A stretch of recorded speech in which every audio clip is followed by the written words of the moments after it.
प्यारे साथियों, जैसा कि आप लोगों का क्लास 9th से सेकेंड टर्मिनल का एग्जाम 2024 में चल रहा है, तो यह वीडियो आपके लिए काफ़ी महत्वपूर्ण होने वाला है। क्योंकि प्यारे बच्चों, क्लास 9th से जो आपका सेकेंड टर्मिनल का एग्जाम नवंबर मंथ में लिया जा रहा है, उसके लिए हम लोग सामाजिक विज्ञान का पेपर लेकर के आ चुके हैं, जो कि 100% ओरिजिनल पेपर है प्यारे बच्चों। तो देख लीजिएगा, विषय कोड 111 रहेगा, टाइम 1.5 घंटा का मिलेगा, 50 मार्क्स का एग्जाम होगा और आपके एग्जाम में बिल्कुल 100% आएगा, मैं गारंटी लेता हूँ। इससे पहले हम साइंस का वीडियो डाल दिए, इसी चैनल पर होगा, आप जाकर के देख लेना। अगर नहीं देख पाते तो कोई दिक्कत नहीं, ऑब्जेक्टिव सब्जेक्टिव दोनों का पीडीएफ इस वीडियो का भी, इस सोशल साइंस का भी और साइंस का भी डाउनलोड करने के लिए मैं सिखा दूंगा, डाउनलोड कर लेना। और मैथ का और इंग्लिश का मेरे पास पेपर आ चुका है प्यारे बच्चों, मैं उसका भी वीडियो अपलोड कर दूंगा। तो सभी लोग बस चैनल को सब्सक्राइब करके नोटिफिकेशन कॉल पे प्रेस करके रखो, ताकि जैसे ही वीडियो का नोटिफिकेशन आपको मिलेगा आप आराम से देख पाएंगे। ठीक है, चलिए बढ़ते हैं आगे, बिना देरी करते हम लोग टाइम ज़्यादा नहीं लेंगे आपका। देखो खंडवा में जो बोला, इसमें 30 ऑब्जेक्टिव है, आपको करीब 24 क्वेश्चन का जवाब देना। पहला प्रश्न बोला जो ना, लोकानो समझौता पर हस्ताक्षर किस वर्ष हुआ? तो पहला का ऑप्शन नंबर आप लोग ध्यान रखेंगे, सी नंबर हो जाएगा,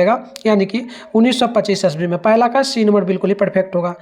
देखो बच्चों, अगला क्वेश्चन 2 नंबर बोला कि प्रथम विश्व युद्ध में जो ना अभूतपूर्व वीरता के लिए किसे आयरन क्रॉस प्राप्त हुआ? तो 2 नंबर का ऑप्शन बी हो जाएगा, यानी कि हिटलर को। राइट आंसर आप लोग यहाँ पर बी नंबर ध्यान रखिएगा।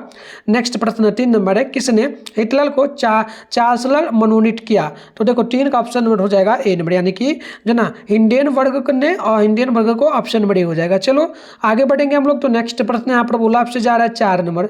4 नंबर प्रश्न बोला जा रहा है आपसे कि मार्को पोलो ने भारत के किस साम्राज्य की समृद्धि की चर्चा की? तो ध्यान रखिएगा, 4 का सी नंबर हो जाएगा, यानी कि विजयनगर साम्राज्य की। राइट आंसर सी नंबर हो जाएगा। अगली प्रश्न आपका 5 नंबर, 1453 में कुश्तूनिया पर किसका आधिपत्य स्थापित हुआ? तो ध्यान रखिएगा, 5 का ऑप्शन नंबर हो जाएगा डी नंबर, यानी कि तुर्की का। राइट आंसर 5 का डी नंबर बिल्कुल ही राइट होगा। चलो बच्चों आगे बढ़ेंगे। नेक्स्ट प्रश्न यहाँ पर आपसे बोला जा रहा है कितना नंबर, तो ध्यान पूर्वक देखना। 6 नंबर प्रश्न है, स्टॉप एक्ट कब पारित हुआ? तो ध्यान रखिएगा, स्टॉप एक्ट हुआ था 1765 ईस्वी में पारित, ऑप्शन डी होगा। नेक्स्ट प्रश्न 7 नंबर की फ्रांस की राज्य क्रांति कब हुई? तो ध्यान रखिएगा, 7 का ऑप्शन नंबर डी होगा, यानी कि 1779 ईस्वी में और 89 ईस्वी में, ऑप्शन डी बिल्कुल परफेक्ट होगा। क्वेश्चन नंबर 8 है कि मौलिक अधिकारों के रक्षक के रूप में कौन कार्य करता है? तो 8 का हो जाएगा बिल्कुल ही correct answer, option number D, यानी कि सर्वोच्च न्यायालय तथा उच्च न्यायालय। Right answer option number D बिल्कुल ही करेक्ट हो जाएगा।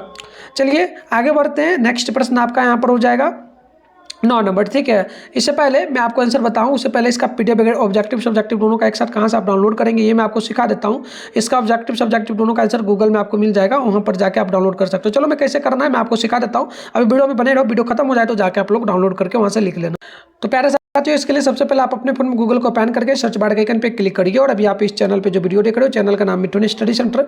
गूगल में आकर के आप लोग फटाफट से क्या करेंगे, सर्च कर लेंगे। सर्च करने के बाद आपको ऊपर करना है, फर्स्ट में देखो आपके सामने जो है मिठुन स्टडी सेंटर का ऑफिशियल वेबसाइट दिख रहा है ना, इस पर आप लोग क्लिक कर लो। क्लिक करते ही आपके सामने इस प्रकार से इंटरफेस ओपन हो जाएगा। आराम से स्क्रॉल डाउन करके आप लोग नीचे बढ़ जाओगे। नीचे बढ़ोगे तो यहाँ पर देखना आपके सामने जो है क्लास 9th का सेशन देखने को मिल जाएगा। ये रहा क्लास 9th नवंबर monthly exam question paper download 2024, इस पर जो है लिखा है क्लिक करना। उसके बाद आपको आराम से स्क्रॉल डाउन करके नीचे बढ़ना है। नीचे बढ़ोगे तो यहाँ पर देखना आपके सामने जो है व्हाट्सएप ग्रुप का लिंक मिल जाएगा, ज्वाइन आप पे क्लिक करके पहले ज्वाइन कर लेना। फिर नीचे बढ़ोगे तो यहाँ देखना ऑल सब्जेक्ट का पेपर आपको मिल जाएगा। फिलहाल आपको साइंस सोशल साइंस का करना है, सामने डाउनलोड लिखा है, डाउनलोड पे क्लिक करके कर लेना। और साइंस का भी करना है ना, तो सामने डाउनलोड लिखा है, उस पर क्लिक करके कर लेना, पे में डाल दिया आंसर। तो यहाँ देखो सोशल साइंस का करना है, सामने डाउनलोड लिखा है, इस पर क्लिक करना, पेज को यहाँ पर रिफ्रेश करना और फिर नीचे बढ़ जाना। आप लोग नीचे बढ़ोगे तो यहाँ पर फिलहाल आपको अभी ऑब्जेक्टिव का आंसर दिख रहा होगा। सब्जेक्टिव की अगर बात करें तो कुछ ही देर में मैं अपडेट कर दूंगा, वीडियो खत्म होगा तो आप जाके वहाँ पे चेकआउट करोगे, पेज को रिफ्रेश करके तो आपको दिख जाएगा। तो आइए अच्छे से यहाँ से डाउनलोड करके आप लोग लिख लीजिए। तो आइए बात करते हैं नेक्स्ट क्वेश्चन का। तो 9 नंबर की संपत्ति के अधिकार को भारतीय संविधान के किस संशोधन द्वारा मौलिक अधिकारों की सूची से हटा दिया गया था? तो ध्यान रखिएगा, 9 का ऑप्शन नंबर बिल्कुल ही करेक्ट हो जाएगा, सी नंबर, यानी कि 45वां संशोधन से। राइट आंसर सी होगा। नेक्स्ट क्वेश्चन 10 है, संयुक्त राष्ट्र सुरक्षा परिषद के अस्थायी सदस्यों की संख्या कितनी है? तो 10 नंबर का ऑप्शन नंबर हो जाएगा बी, ध्यान रखिएगा, लगभग 5, ऑप्शन बी नंबर बिल्कुल ही सही होगा। नेक्स्ट प्रश्न 11 नंबर की संविधान सभा के अध्यक्ष कौन थे? तो देखो संविधान सभा के अध्यक्ष की अगर हम लोग बात करेंगे तो ये हो जाएगा doctor Bhimrao Ambedkar. Right answer C हो जाएगा। ठीक है, चलिए आगे बढ़ते हैं। नेक्स्ट क्वेश्चन आपका हो जाता है यहाँ पर जो है ना 12 नंबर प्रश्न है कि वर्तमान में भारतीय संविधान में कितनी अनुसूचियां हैं? तो वर्तमान की बात की गई है तो लगभग इसमें हो जाएगा आपका 12, है ना, 12 होगा। तो बी नंबर याद रखिएगा आप लोग। चलिए अगली प्रश्न यहाँ पर बोला गया 13 नंबर की 2024 में चुनाव के दौरान किस लोकसभा का गठन हुआ।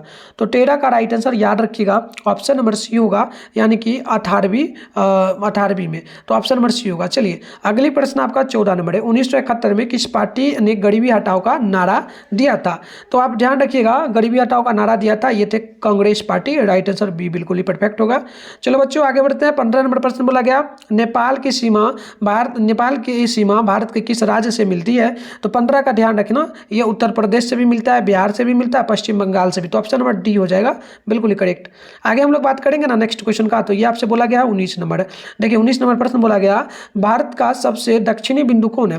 तो भारत का दक्षिणी बिंदु की अगर बात करेंगे हम लोग, तो ये आपका हो जाएगा कौन सा, तो Indira point, option number A हो जाएगा। नेक्स्ट प्रश्न आपका हो जाएगा 20 नंबर की काजीरंगा राष्ट्रीय उद्यान कहाँ स्थित है। तो 20 का हो जाएगा ऑप्शन नंबर बिल्कुल यहाँ पर जो है ना प्यारे बच्चों क्या हो जाएगा 20 का बी नंबर। ठीक है, ध्यान रखिएगा असम में पड़ता है, बी नंबर करेक्ट होगा। नेक्स्ट प्रश्न बोला जा रहा है आपसे यहाँ पर 21 नंबर की कांवर झील कहाँ स्थित है। तो देखो कांवर झील जो है बेगूसराय में स्थित है, तो राइट आंसर सी हो जाएगा। 21 नंबर क्वेश्चन का ध्यान रखिएगा। चलिए नेक्स्ट क्वेश्चन आपसे यहाँ पर बोला जा रहा है 22 नंबर, और 22 नंबर प्रश्न क्या बोला आपसे कि सुंदरबन संरक्षित जैव मंडल कहाँ स्थित है। तो ध्यान रखिएगा 22 का बिल्कुल ही परफेक्ट आंसर हो जाएगा सी नंबर, पश्चिम बंगाल में। राइट आंसर सी होगा। नेक्स्ट प्रश्न है 23 नंबर, 2011 की जनगणना के अनुसार किस राज्य का जनसंख्या घनत्व सबसे अधिक था। तो 2011 की जनगणना के अनुसार की बात की जा रही है ना, तो ध्यान रखिएगा यह हो जाएगा आपका बिहार, ऑप्शन नंबर बी हो जाएगा। ठीक है, बिहार हो जाएगा, ऑप्शन बी नंबर याद रखिएगा। चलिए नेक्स्ट प्रश्न हम लोग देखेंगे, तो यहाँ पर 23 के बाद आपका 24 नंबर प्रश्न बोला कि निम्न में कौन सार्क का सदस्य है। तो देखो ध्यान रखना 24 का ऑप्शन डी हो जाएगा, ये हो जाएगा Bharat, Pakistan, Bhutan, option number D होगा इनमें से सभी। चलिए अगली प्रश्न की ओर बढ़ेंगे। तो अगली प्रश्न यहाँ पर बोला आपसे जा रहा है क्वेश्चन नंबर 25, निम्न में कौन नकदी फसल है। तो नकदी फसल की अगर बात करेंगे ना प्यारे बच्चों, तो 25 का हो जाएगा ऑप्शन नंबर डी, यानी कि जूट हो जाएगा, मिर्च हो जाएगा, कॉफ़ी, तो ये सभी होगा, ऑप्शन नंबर डी होगा। नेक्स्ट प्रश्न है 26 नंबर, और प्रश्न आपसे क्या बोला जा रहा है राष्ट्रीय काम के बदले अनाज कार्यक्रम कब शुरू किया गया था। तो ध्यान रखिएगा 26 का ऑप्शन नंबर बी होगा, यानी कि 2003 में। राइट आंसर बी बिल्कुल ही करेक्ट होगा 26 नंबर क्वेश्चन का। चलो बच्चों आगे बढ़ते हैं नेक्स्ट प्रश्न की ओर। तो अगली प्रश्न यहाँ पर जो है ना आपसे बोला गया है 27 नंबर, पूंजी के अंतर्गत शामिल क्या है।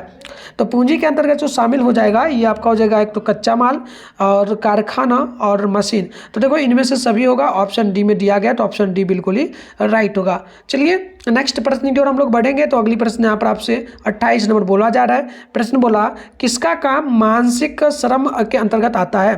तो 28 का ऑप्शन नंबर बी होगा, ध्यान रखिएगा वकील। राइट आंसर 28 का बी नंबर हो जाएगा। नेक्स्ट प्रश्न 29 है, गरीबी रेखा के नीचे रहना सूचक क्या है। तो ध्यान रखिएगा 29 का ऑप्शन नंबर सी हो जाएगा गरीबी का, तो सी नंबर बिल्कुल ही परफेक्ट होगा प्यारे बच्चों, ऑप्शन सी नंबर याद रखिएगा। चलिए अगली प्रश्न बोला जा रहा है आपसे 30 नंबर, तीसरी दुनिया के देश का उदाहरण क्या है। तो 30 का ऑप्शन नंबर डी होगा भारत। तो इस प्रकार से हमने टोटल 30 ऑब्जेक्टिव क्वेश्चन का आंसर बता दिया आपको।